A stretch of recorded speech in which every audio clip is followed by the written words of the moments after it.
Poggio delle Grazie è nato nel 2014 da un'idea di Massimo e Stefano Brutti.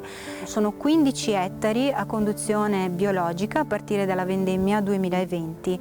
Produciamo vini bianchi, vini rosa e vini rossi, quindi uva a bacca bianca e uva a bacca rossa sulle sponde del lago di Garda. I vini della nostra zona sono il Bardolino Chiaretto e il Custozza. Ci piace molto giocare con l'uva Corvina, che è l'uva che parla dialetto veronese, e la vinifichiamo in diverse maniere, dal rosso al rosa.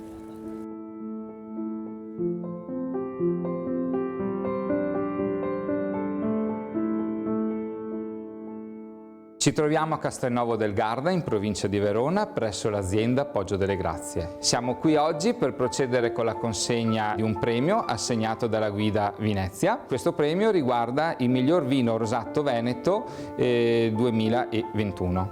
Ci troviamo immersi nei vigneti di Corvina e Rondinella, con la quale si produce questo Bardolino Chiaretto DOC.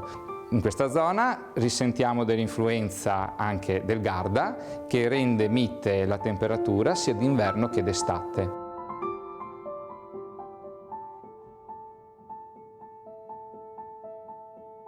Questo vino è un vino affascinante, è un vino dall'estrema eleganza e questo lo caratterizza in pieno.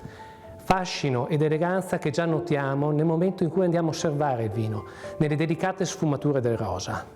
Ma è un vino anche molto piacevole all'assaggio, un vino dalla scorrevolezza ben decisa, ma allo stesso tempo un vino fresco, è un vino che nelle note di sapidità e nelle sensazioni di cipria traccia un solco ben preciso nel gusto. È un vino da godersi a Bordolago, in una calda giornata d'estate, magari nel momento del tramonto, momento ideale per poter godere appieno delle sfumature del rosa sia del vino che del paesaggio che ci circonda.